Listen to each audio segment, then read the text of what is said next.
Ditanya sama Allah, enak di neraka? Jawabannya pemuda itu ya, wah Gusti ya, di neraka kok enak? Ya jelas gak enak.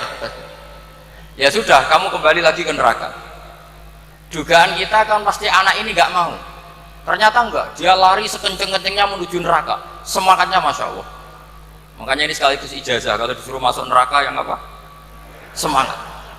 Oh itu Tuhan akhirnya tanya, loh kamu tak suruh ke neraka kok semangat? Gusti saya ini sudah kapok, ketika di dunia kalau jenengan nyuruh sholat saya lelet, jenengan menyuruh kebaikan saya lelet. Sebagai bentuk kapok saya, dengan menyuruh saya ke neraka saya semangat, supaya saya nurut. Barokahnya semangat menuju neraka, ya sudah di surga saja. Ya, makanya ini nanti kalau kamu disuruh masuk neraka yang apa? Semangat.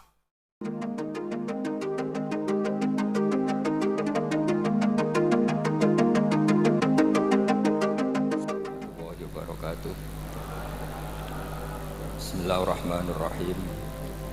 Tabarakalladzi nazzala al-furqana ala 'abdihi liyakuna lil 'alamin nadhira. Allahumma shalli wa sallim ala sayyidina Maulana Muhammadin wa ala alihi wa sahbihi asma'in nama ba'du.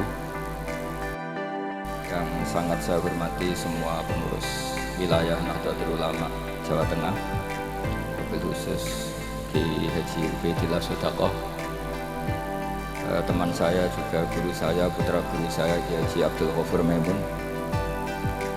Saya mau cerita sedikit tentang sanad. Jadi buyut saya kandung itu namanya itu Hafsah. Jadi buyut saya kandung itu namanya Hafsah. Itu lahir di Damaran. Damaran itu belakang imaman Masjid Kudus. Hanya sekitar 30 meter dari imaman Masjid Kudus. Itu punya bapak namanya Maksum, punya bapak namanya Soleh. Soleh itu bin Kiai Haji Asnawi Sepuh. Nah yang Mbah Soleh saya itu, saya generasi ke-7 dari Mbah Soleh itu. Jadi pas ke-7, kalau ke-8 itu sudah kata orang-orang kaya gitu. Kenapa kamu miskin? Generasi ke-8 katanya. Jadi Mbah Soleh Darat itu orang Jepara, orang Mayom. Itu dulu ngajinya diantaranya di buyut saya di Mbah Soleh bin Raden Asnawi Sepuh. Raden Asnawi Sepuh itu cucu dari Mbah Mutamakin. Itu kesanatan saya. Jadi saya punya naskah banyak. Tadi Gus Nurul tak kasih tahu. Ini diantara contoh naskah Mbah Soleh Darat. Saya punya banyak, mulai Hikam sampai Jawahirul Tauhid, terus beberapa tulisan-tulisan beliau itu masih di lemari buyut saya di Pondok Damaran. Terus buyut-buyut saya itu juga yang diantaranya ada yang nikah di keluarga Gedungan, dan itu sebagian melahirkan Pak Said Akil. Jadi buyut-buyut Pak Said itu adiknya buyut saya.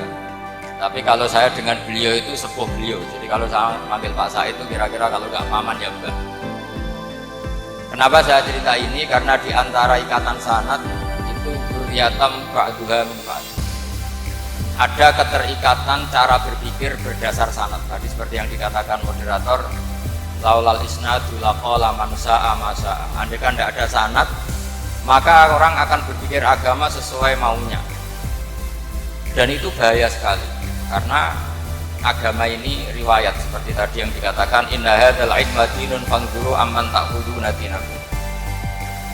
Saya punya sekian contoh cara berpikir sanad dan cara berpikir rasional. Di akhir Ihya itu ada cerita tentang Rojak. Dan ini pasti di luar dugaan sampai. Karena sanad itu cara berpikir itu ya ikut saja. Yaitu ada 2 orang ahli neraka dipanggil Allah. Dipanggil Allah dalam keadaan di borgol. Ditanya sama Allah, enak di neraka? Jawabannya pemuda itu ya, wah Gusti ya, di neraka kok enak? Ya jelas gak enak. Ya sudah, kamu kembali lagi ke neraka. Dugaan kita kan pasti anak ini gak mau. Ternyata enggak, dia lari sekenceng-kencengnya menuju neraka. Semangatnya Masya Allah. Makanya ini sekaligus ijazah, kalau disuruh masuk neraka yang apa? Semangat. Oh itu Tuhan akhirnya tanya, loh kamu tak suruh ke neraka kok semangat? Gusti saya ini sudah kapok, ketika di dunia kalau jenengan nyuruh sholat saya lelet, jenengan menyuruh kebaikan saya lelet sebagai bentuk kapok saya, usahakan neraka saya hanya perut. Barokahnya semangat menuju neraka, ya sudah di surga saja. Makanya ini nanti kalau kamu disuruh masuk neraka yang apa? Semangat. Karena kita di dunia itu ada di akhir itu ya. Artinya itu kan di luar dugaan kita. Cara berpikir seperti itu di luar dugaan kita. Dia jadi ahli jannah. Kita kedua ya masih di bab yang sama. Yang satu disuruh enak di neraka, ya enggak, sudah kembali lagi ke neraka. Si orang ini tolak. Ditanya sama Allah, kenapa tolak? Ya Allah, ketika engkau memanggil kami ke surga, saya tidak pernah ngira kalau akan engkau kembalikan lagi ke neraka. Ya sudah, kamu di surga saya karena husnudzon sama saya. Ini berarti ada dua sanad. Lucunya sama-sama benar, yang semangat ya benar, yang lelet juga benar. Maka kamu punya dua pilihan. Nanti kalau disuruh masuk neraka, bisa semangat, bisa apa? Lelet. Dan semuanya nanti di surga. Artinya begini, sanad itu apa ya? Enggak yang kita duga. Makanya saya mohon siapapun yang mencintai agama ini harus banyak baca. Jangan nuruti emosi, kemudian emosi itu di atas namakan agama. Di Sahih Muslim itu ada cerita, ini termasuk hadis pegangan kan Sahih Bukhari Muslim. Itu ada cerita seorang sujud sama Allah itu kan banget baiknya, sangat baik. Kemudian yang sujud ini diinjek oleh pemuda yang nakal. Diinjek. Ketika diinjek, yang sujud spontan ngomong begini. Fa wallahi la yaghfiru Allahu laka. Demi Allah, Allah tidak akan maafkan kamu. Di luar dugaan, tentu kalau nggak ada sanad, omongan ini normal karena nginjek orang apa? Sujud. Tapi di luar dugaan, Allah mewahyukan ke Nabi di zaman itu, disuruh bilang sama orang yang sujud itu, Allah ngendikan, manggal ladzi yata'alla alayya alla aghfira li fulan faqad ghafartu lahu wa ahbattu amala. Siapa yang mencatut nama saya bahwa saya tidak bisa memaafkan orang yang nginjek, Allah tersinggung karena namanya dicabut. Saya ini Tuhan bisa menyiksa dan bisa mengampuni. Kenapa sifat saya jadi satu hanya menyiksa? Sifat ampunan saya di mana? Itu kalau nggak sanad tidak bisa. Saya ulang lagi, Allah itu apa? Zat yang bisa yaghfiru liman yasha wa yu'adzibu may yasha. Tapi orang yang sujud ini hanya mensifati Allah satu, yaitu Allah pasti menyiksa. Dan Allah tersinggung. Bagaimana mungkin saya Tuhan hanya berstatus bisa menyiksa, tidak bisa mengampuni? Akhirnya orang ini disalahkan, malah yang sujud tadi bilang ke orang itu, sujudnya saya hapus pahalanya, dan yang nginjek saya hapus dosa. Tapi ya bukan berarti terus kamu boleh nginjek orang sujud. Artinya gini loh, saya hanya memperkuat moderator tadi. Berpikir agama itu berdasar sanad. Kalau nuruti emosi pasti kita akan setuju Allah tidak ngampuni yang menginjak. Tapi berdasar sanad, berapa orang yang dulu melukai Nabi, bahkan punya niat membunuh Nabi, akhirnya ditobati oleh Allah Subhanahu wa Ta'ala. Siapa yang nggak tahu cerita Suraqah, orang yang niatnya bunuh Nabi, ditobati Allah. Siapa yang nggak tahu cerita Khalid bin Walid, orang yang punya konsep untuk mengalahkan Nabi di perang Uhud, juga akhirnya masuk Islam dan diampuni Allah. Banyak lagi tokoh kafir yang dulu musuhi Nabi akhirnya ditobati oleh Allah. Sehingga ketika Nabi sangat marah ya dengan mereka yang kafir, malah ada ayat turun laisa laka minal amri syai'un aw yatuba alaihim aw yu'adzib, bahwa wilayah mengampuni dan memaafkan itu wilayah Allah. Tentu kita secara syariat akan mengatakan yang ninja itu salah, pasti itu. Kalau yang ninja itu pasti salah, yang kafir pasti salah. Tapi jangan katakan kalau Allah tidak bisa menobati mereka. Lagi-lagi yang bisa mengertikan itu apa? Sanad. Kita ngaji di bab itu bahwa ada orang diinjak, ternyata Allah ketika yang sujud mengatakan wallahi la yaghfiru Allahu laka, demi Allah Allah tidak akan maafkan kamu. Loh, mensifati Allah dengan satu sifat la yaghfiru itu Allah tersinggung karena Allah bisa yaghfir. Makanya ini penting sekali saya utarakan supaya kita ini bicara itu sesuai sanad. Karena andaikan tidak sanad, agama ini di logika, kemudian logika orang itu berbeda-beda. Maka kayak apa kacaunya agama ini? Terus yang ketiga, saya beri sekian contoh. Ini saya bawa kitab hikam yang diterjemah oleh Mbah Soleh Darat. Saya dulu pernah ngaji hikam sama banyak Gus Zofur. Cara berpikir Abul Hasan Asyadzili misalnya, umumnya orang itu kan kalau amal itu ingin diterima ya, kalau sujud ingin diterima Allah, kalau sholat ingin diterima Allah, dan kalau sangat ingin itu biasanya terus berlebihan, saking berlebihannya terus nangis minta amalnya diterima gitu. Tapi efek negatifnya gini, jangan-jangan nggak diterima, lalu kalau nggak diterima gunanya apa?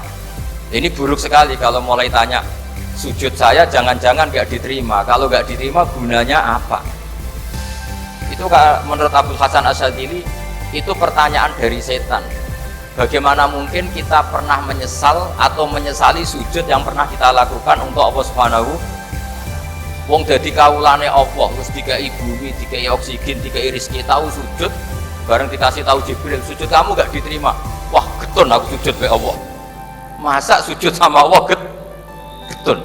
Maka kata Abul Hasan Asyadzili begini, kafa bika jazaan an radiyaka laka ahlan, cukup sebagai balasan dari Allah yang luar biasa kamu ditakdir sujud. Woi keren. Coba kalau kamu nanti ketemu Allah, ada orang yang sama sekali di bumi gak pernah sujud, lalu kamu ketemu Allah sujud berkali-kali, kemudian dapat kabar kalau sujud kamu gak diterima, pantas mana kira-kira? Pantas yang pernah sujud apa pantas yang nggak pernah sujud? Pantas yang pernah sujud. Jika pikirannya Abul Hasan Asyadzili, sudahlah kamu bahagia saja karena kamu ditakdir pernah sujud. Itu satu anugerah Allah yang luar biasa. Kamu nggak perlu terganggu diterima apa nggak diterima. Karena kalau kamu terganggu itu nanti lama-lama mengatakan apa gunanya sujud kalau tidak diterima. Dan itu setan menang kalau sudah ada pertanyaan apa gunanya sujud. Nah, makanya disebut min syarril waswasil khannas. Kata Abul Hasan Asyadzili, waswas di sini adalah setan ngeridu kamu supaya kamu ngeset semua ibadah kamu, jangan-jangan kamu nggak diterima.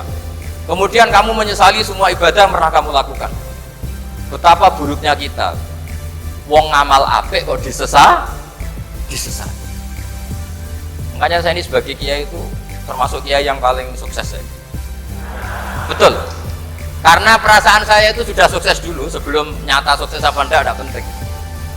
Saya sering motivasi santri yang ngapalkan Quran 10 tahun enggak hafal-hafal. Nanti kalau ketemu Allah tetap keren. Pernah ngapalkan kitab saya? Pernah Gusti. Hafal tidak. Tapi kan keren pernah menghafalkan. Daripada sampai ditanya, pernah ngapalkan Quran? Tidak. Kok hafal lagu dangdut? Nah, itu posing sama jawabnya. Tapi kalau santri saya, pernah ngapalkan? Pernah Gusti. Di mana di Guswa? Hafal enggak? WD saja enggak. Tapi saya mencintai kitab engkau dan bukti cinta saya tak hafalkan. Cuma nasib tidak memihak saya Gusti, kan masih lumayan itu. Daripada ditanya, pernah ngapalkan Quran? Tidak Gusti. Jebule apal lagu dangdut, yang ibu-ibu apal harga cabai, naik turunnya harga berambak. Ini harga sembako hafal, tapi kalau Quran tidak hafal. Nah, pikiran-pikiran kayak Abul Hasan Asyadzili itu harus kita kembangkan. Makanya saya suka sekali ketika Mbah Mun yang sekarang diteruskan Gus Wafi meresmikan Thariqah Syadziliyah. Ya cerminannya kitab hikam itu yang diterjemah Mbah Soleh Darat. Karena hikam adalah murid Abdul Abbas Al-Mursi. Beliau adalah murid Abul Hasan Asyadzili. Jadi gampangannya kalau sampai ingin tahu cara berpikir Abul Hasan Asyadzili itu ngaji hikam. Karena hikam itu cucu muridnya Abul Hasan Asyadzili. Dan itu cara berpikir gampang sekali. Misalnya hubungan dengan Allah. Ilahi kullama akhrosani lu'mi antokoni karomuka.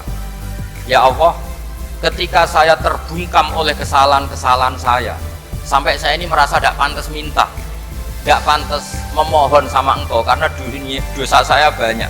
Tapi kata beliau, antokoni karomuka. Tapi saya berani melapatkan doa itu berdasar rahmat kamu tidak terbatas.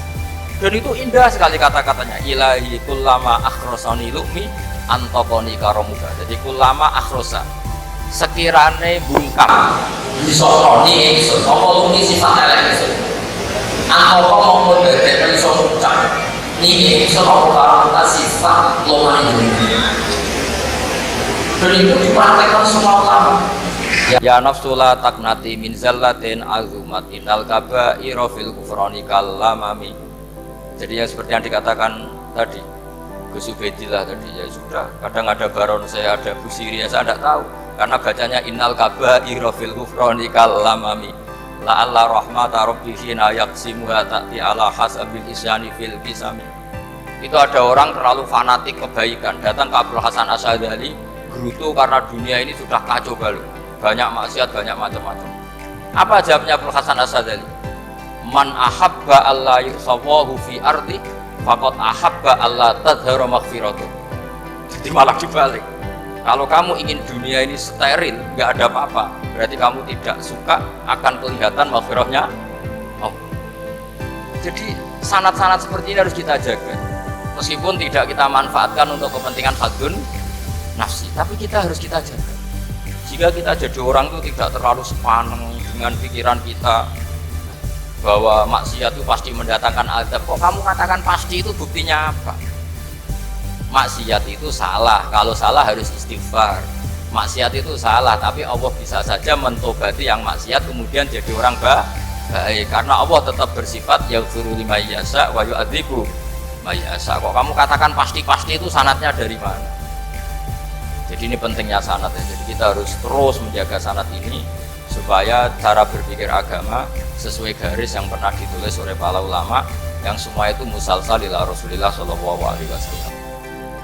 Terus ini mumpung ini di depan Gus Zofur juga, ini pernah tak baca di depan putra-putra beliau, di depan anak-anak. Ini nanti saya hadiahkan ke PWNU Jawa Tengah.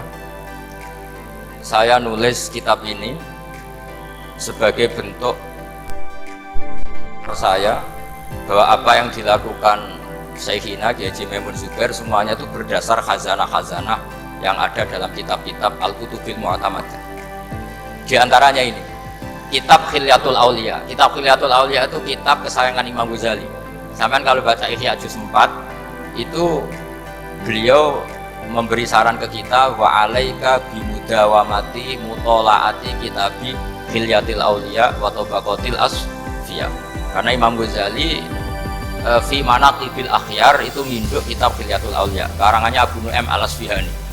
Kalau di tasawuf beliau nginduk kitab namanya Qutil Qulub karangannya Abu Thalib al-Makki. Kalau di fikih tentu beliau nginduk gurunya sendiri Imamul Haramain, yaitu Nihayatul Matlab fi Dirayatil Madhab.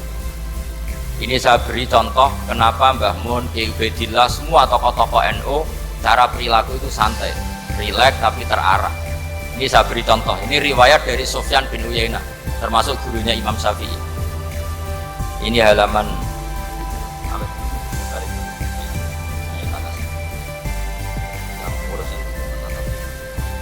halaman 24. Ya, ini di halaman 24 saya terangkan. An Sufyan bin Uyainah kana Isa wa Yahya alaihi wassalam ya'tiyanil qaryata fayas'alu Isa an syirari ahliha wa yas'alu Yahya an khiyari ahliha. Faqala lahu Yahya lima tanzilu ala syirarin nas, qala innama ana tabibun udawil mardo. Ini di juz 7 halaman 323. Jadi mulai dulu ulama itu ada yang fokus mengelola orang-orang soleh, tapi ada juga yang mendokteri orang-orang yang macam-macam. Nabi Isa itu kalau di satu daerah tanya, di sini yang orang nakal-nakal di mana? Oh di situ. Terus beliau ke situ. Ditanya Nabi Yahya, kenapa ke situ? Saya ini nabi. Nabi itu biman zilatit tabib. Saya ini ibarat dokter. Tentu dokter itu yang menyembuhkan orang-orang yang sakit. Jika kiai-kiai kita tuh ya kancanan orang soleh ya mau, bina orang fasik ya mau. Nah, yang nggak boleh itu yang potensi katut fasik, itu nggak boleh. Jadi apa ya, supaya kita itu melihat sesuatu itu tidak seudon, kiai kok berteman orang fasik. Saya berkali-kali bilang berteman orang fasik itu haram. Tapi kalau dibalik pertanyaannya, membina orang fasik hukumnya gimana? Bisa membina kalau berteman, ya sudah dibolak-balik gitu. Tapi kalau dibalik, berteman orang fasik menjadi fasik, ya jangan berteman kalau buatnya masih seperti itu. Ya terus saya teruskan. Sayyidina Umar itu terkenal orang yang sangat keras. Sayyidina Abu Bakar terkenal orang yang layinal janib, orang yang sangat santun, sangat sopan. Tapi anehnya ketika Abu Bakar mau wafat, itu khilafah atau khalifah itu diwasiatkan supaya yang mimpin itu Umar. Padahal orangnya sangat keras. Tapi yang jarang diketahui publik adalah ngiranya Umar keras itu wataknya. Ternyata enggak. Di sini diterangkan Umar wataknya itu sebetulnya bisa memilih keras atau halus. Ini saya baca ya di halaman 25. Beliau ditanya oleh Abdurrahman bin Auf. Terus beliau menjawab, ya Abdurrahman, wallahi laqad lintu linnasi hatta khashituha fil lain. Tsumma istaddattu alaihim hatta khashituha fis siddah. Fa ainal makhraj. Terus di sini saya terjemah, saya saat lunak juga takut sebab lunak bisa dianggap pembiaran, tapi saya juga takut Allah saat keras sebab keras jangan-jangan termasuk tanfir. Orang lari dari kebenaran. Ya misalnya gini, sampean punya anak, putri atau punya ponakan pacaran, datang ke kamu sama cowoknya. Kalau kamu lunak, pasti ponakan kamu ngira, wong Pak D gak apa-apa. Padahal Pak D saya itu kiai, ternyata saya gak ditegur. Lunak itu punya akibat dianggap pembiaran terhadap maksiat. Ya. Tapi kalau kamu keras, wah nak nenggonku tak wantemi watu. Kan gak pernah ke kamu, bagaimana bina, wong sowan saja gak berani. Artinya efeknya sama. Terlalu lunak ya punya efek tidak bisa bina, terlalu keras juga punya efek tidak bisa bina. Maka kata Sayyidina Umar, fawallahi laqad lintu linnas hatta khasyitu wa fil lain. Artinya saat bersikap lunak saya takut Allah karena lunak bisa dianggap pembiaran terhadap maksiat. Tsumma istaddattu alaihim hatta khasyitu wa fis siddah. Ketika keras saya juga takut karena kalau terlalu keras bisa tanfir, bisa orang lari dari kiai, dari orang Makanya dalam guyonan-guyonan ulama itu ada preman jagongan di orang-orang fasik. Ditanya, kenapa kamu jagongan sama orang fasik? Kenapa tidak jagongan sama orang soleh? Habis orang solehnya marah-marah terus, lah ini ramah. Makanya saya milih yang ramah saja. Itu meskipun guyonan tapi pelajaran bagi kita. Karena ya memang Quran seperti itu. Walau kunta fadlan ghalidhal qalbi lan faddu min haulik fa bima rahmatin minallahi linta lahum. Seterusnya itu. Jadi apa ya? Nah ini kalau nggak ada sanad nggak bisa. Nggak ada sanad nggak bisa. Pasti kita berpikir sesuai keinginan kita. Maka ada ancaman yang keras, man fassaral Qur'ana bi ra'yihi falyatabawwa maq'adahu minan. Jadi saya mohon sanad-sanad seperti ini kayak yang dikatakan Umar tadi. Wallahi laqad lintu linnas hatta khasyitu wa fil lain. Tsumma istaddattu alaihim hatta khasyitu wa fis siddah. Kita akui bahwa dalam lunak juga ada sekian problem, dalam keras juga ada sekian problem. Terus kita bikin satu metode, satu manhaj yang kira-kira ya sa'iqul isyarifin atau yang lebih dikenal dengan Islam wasatiyah. Ada tawazun, ada tasamu, ada macam-macam. Ya, saya kira demikian. Assalamualaikum warahmatullahi wabarakatuh.